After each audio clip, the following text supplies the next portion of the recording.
Fala sócio, tudo bem? Eu espero que você esteja acompanhando, gostando de acompanhar essa carteira de investimento. A gente chegou a mais de 24 mil reais, coisa muito boa, né? Então acredito que até o final do ano a gente consiga bater aí os nossos 100 mil reais, né? No caso vão ser os meus primeiros 100 mil reais.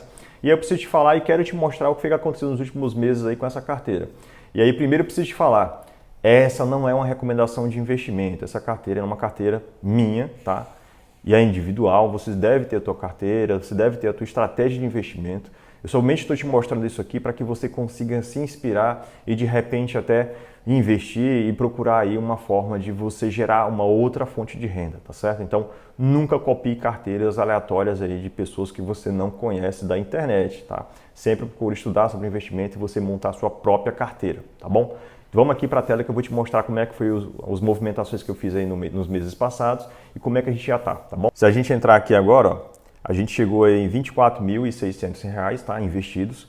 Eu fiz aí um aporte, e aqui a gente tinha saído lá de 10 mil, 16 mil, 19 mil, fiz um aporte agora recente em maio de mais de 4 mil reais, tá certo? Então foi um aporte bacana. Ainda tem um aporte desse mês que a gente vai acabar fazendo, né? E se a gente for olhar aqui como é que está a questão dos ativos, a gente tem hoje 33% em ações, temos aí 35% em fundos imobiliários, temos aí um pouquinho aí, quase 2% em stocks, que são ações americanas, temos aí 10% na renda fixa, né? Que é um fundo de investimento que investe em renda fixa, e temos aí quase 20% em ETFs dos Estados Unidos, tá? Deixa eu entrar aqui para vocês para poder falar quais foram os novos ativos que eu coloquei na carteira. Falando de ações, né? Ações brasileiras, a gente colocou a Klabin, tá? É uma nova ação que eu coloquei na carteira, eu tenho estudado bastante sobre a Klabin. E aí eu vou falar alguns números de forma rápida aqui para vocês, tá? A Klabin, se vocês estão vendo aí, ela foi uma empresa que foi fundada pelo Maurício Freeman Klabin, tá? E acabou chegando aqui no Brasil, tá? Passou por uma série de situações, né? Então ele veio de uma origem muito simples, então acabou trabalhando numa papelaria, acabou com seus rendimentos e investindo seus rendimentos comprando essa papelaria no futuro. E em 1899, junto com os seus familiares, ele fundou a Klabin, tá? Que era focada em produção, principalmente em produção de papelão, né? A Klabin hoje ela tem mais de 124 anos, tá, de atuação no mercado. Ela é uma das líderes em fabricação de papelão e celulose. Está na Bolsa de Valores desde 2001. Ela tem aí mais de 23 unidades fabris, sendo 22 unidades aqui no Brasil e uma unidade na Argentina. Ela é uma das maiores na verdade, a maior produtora, né, exportadora de papéis e embalagens do país.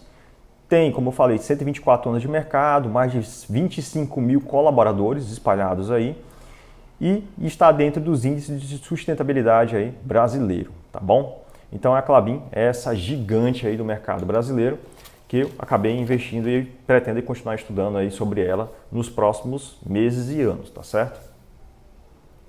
Se a gente entrar aqui em fundos imobiliários, não teve nenhuma inclusão de fundo imobiliário novo, permanecem os mesmos. Eu estou estudando aqui alguns fundos e de repente até posso trazer para vocês aqui de que forma eu estudo esses fundos para que vocês consigam aí usar isso como inspiração e consigam fazer seus próprios estudos, tá certo?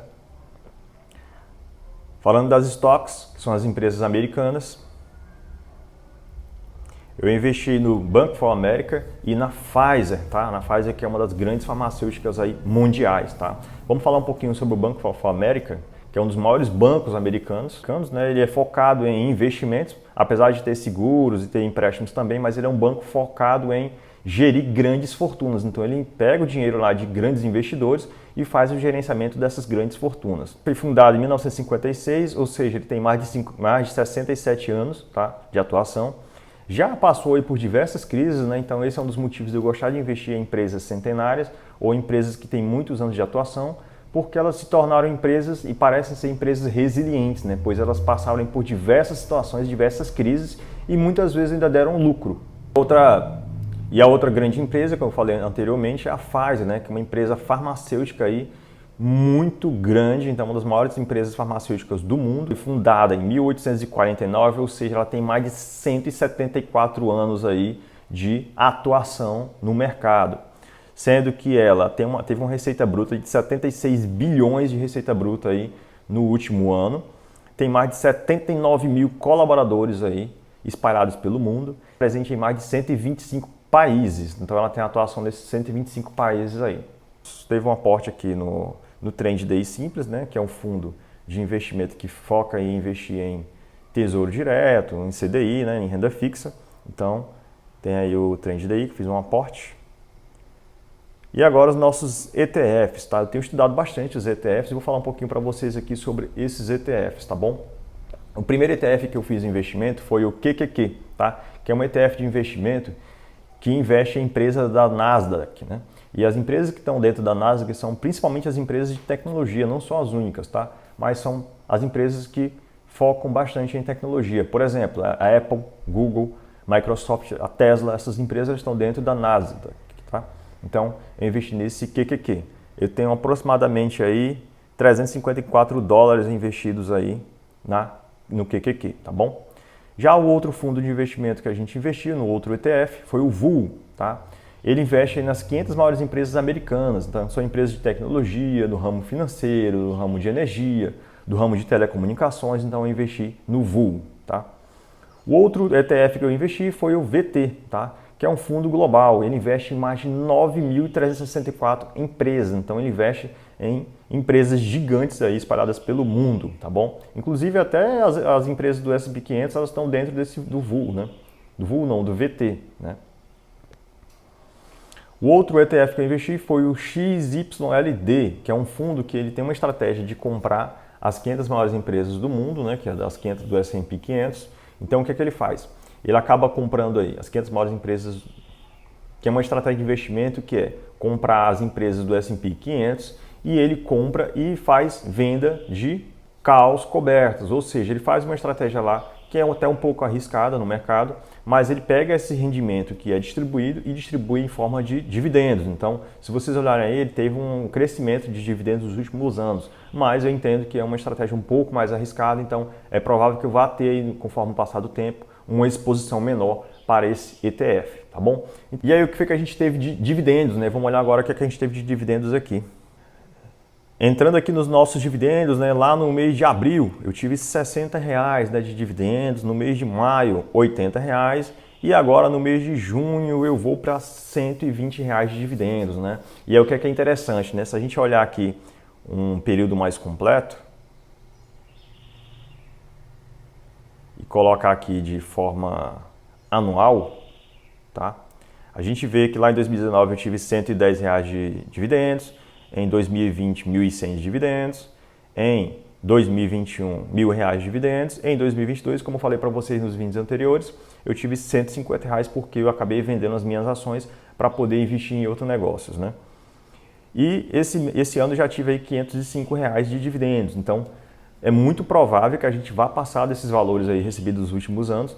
Provavelmente vou bater aí uns R$1.500, R$1.600 de dividendos até o final do ano, por conta desse recebimento que eu já tenho e por conta dos novos aportes que a gente vai fazer. Ou seja, nesse um ano eu vou conseguir aí gerar muito mais renda do que eu gerei nos últimos anos. E aí é interessante uma coisa, né? A gente já deveria estar aí com mais de R$30 mil investidos. Na verdade, quase R$40 mil investidos, né? Mas o que aconteceu? Nos últimos meses eu tive que fazer investimento em outras fontes de renda, tá? E isso é importante que você entenda. Eu tenho o meu trabalho, tenho os investimentos e tenho uma outra série de investimentos que eu faço para a geração de outras fontes de renda. E essas outras fontes de renda, elas estão maturando ainda, né? E quando elas estiverem aí num patamar bacana de desenvolvimento, elas vão acabar me pagando, né? Eu vou acabar conseguindo investir mais dinheiro na geração de outras fontes de renda e até aqui mesmo na Bolsa de Valores, na compra de ativos financeiros. Então, essa é a minha estratégia de investimento. Então, é importante que você não foque somente em uma fonte de rendimento, tá? É importante que você tenha várias fontes de renda, porque isso vai te trazer aí uma tranquilidade. Se tiver alguma crise, alguma coisa, você vai estar protegido e você não vai depender somente de uma coisa. Então, é importante que você entenda isso, tá? Eu espero que você queira acompanhar e use esse vídeo como inspiração para que você consiga montar a sua própria carteira de investimento. Hoje a gente está aqui em R$24 mil, mas eu comecei lá no passado com R$50. Então, você pode montar uma carteira de investimento aí com um pequeno valor, basta você começar. Então, é importante que você comece a estudar sobre investimento, sobre alguns ativos financeiros, para que você consiga montar aí uma fonte de renda extra, tá bom? Obrigado e até a próxima.